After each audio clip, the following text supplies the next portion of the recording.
Hey guys, it is StarMac1011, and I'm doing another fanfiction thingy. And as you guys can see, I have my phone and I have my book. So yeah, I know it's not a phone; it's a pressure plate, but still, it's the closest I have to a phone. All right, so I am going to be doing another fanfiction read thingamajig. Um, I forgot which one I was going to do. I think I should do The Only Girl, Kim. I'm gonna do a few chapters of The Only Girl because honestly, it's really good. You can't. It's taking forever. Um, Irene, I need to find it. It's in my library somewhere. I need to find it. I probably haven't read it in so long. It's probably at the bottom of my library. I'm so sorry I'm making you guys sit through this. Holy crap. So hi, I'm just gonna smack everything with my phone. So that's what I actually do in real life. I would just smack stuff. I smack stuff. Found it! Nah. Okay, so depending on how long they are, is going to be. Alright. Is going to be how long I do this. Alright, so here's the intro chapter, so let's read this. Alright, you guys ready? Of course you guys are ready. And I want to say thanks, Kim, for writing this. It was amazing. I'm sorry I never read it for a long time after you published it, but it always got lost in my messages, well, notifications. But I honestly loved the story plot. It was amazing. And I was just like, oh my gosh, how does this girl do this?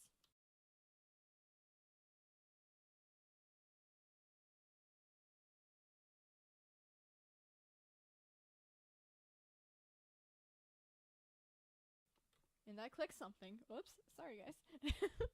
Alright, in any case, thanks for writing this, Kim.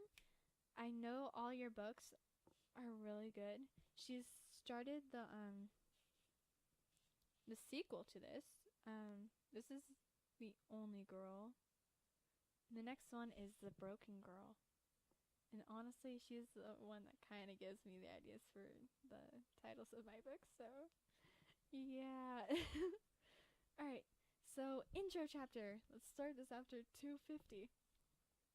Oh my gosh, there's so much references already. Right. Hello, this is the intro chapter of the story, and will tell you more about a girl named Callie Romeve. Callie is the only daughter of Acasis. Her mother died when she was just a little baby, so she was pretty much raised by her nanny. She has two half-brothers, Zane and Garth. Garth left before she was born, so she doesn't know much about him. She doesn't even know what he looks like. She saw Zane occasionally, but he doesn't really care. He doesn't really know, or care she exists. She hasn't seen him since she was 3. Callie's father is the Lord of Ocasis, and he is too focused on finding Garth and becoming the most powerful lord in the world to remember her. Callie is 16 now, so her nanny left, and now she feels alone in the world. Except for the cook, Lola. She really isn't sure if the princess life is right for her anyway, and often wonders what life is like behind the Ocasis walls. Alright, and then thanks for reading. I really hope you are excited to get into Callie's story. I am excited. I like this. I haven't read that chapter. I feel so bad now. Chapter 1. 13 years ago. Princess Callie, time to get up, my new maid Jenny said. Okay, I'll be done in 5, Jenny. I knew I had to get up, but my bed was so comfy and warm. But if I wasn't at breakfast, my dad would get angry and forbid me to go outside today. And today I was planning on sneaking over to the garden to help cook Lola weed. I'm going to stumble over my words so much. Cook Lola was probably the only one who gets me, and for that I love her dearly. I loved to help her weed, cook, and harvest.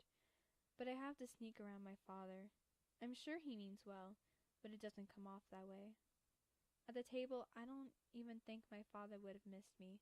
For my brother Zane was home, the two were discussing taking over some kind of town called Metelli. I have never liked my father's lordly ways. Taking over means of a lot of killing, and that is really mean.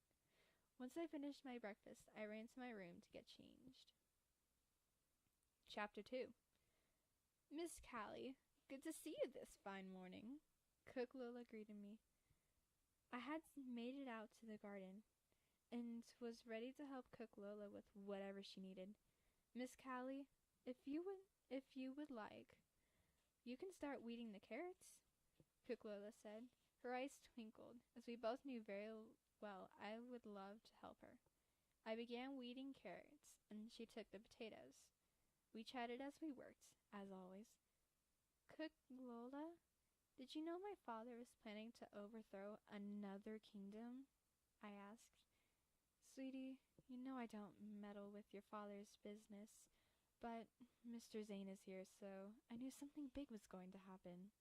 Cook Lola looked at me with love and kindness. I wish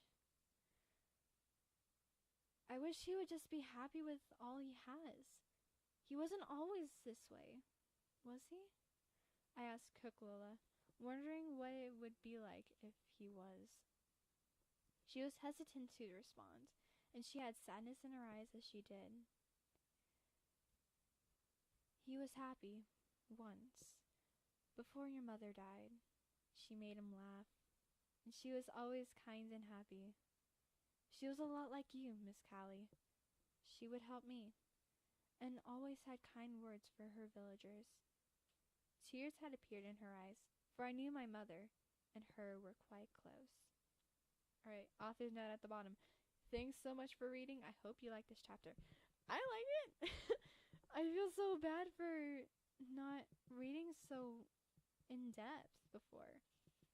So, I like reading this. Holy crap, my phone. You gotta be kidding me. Again.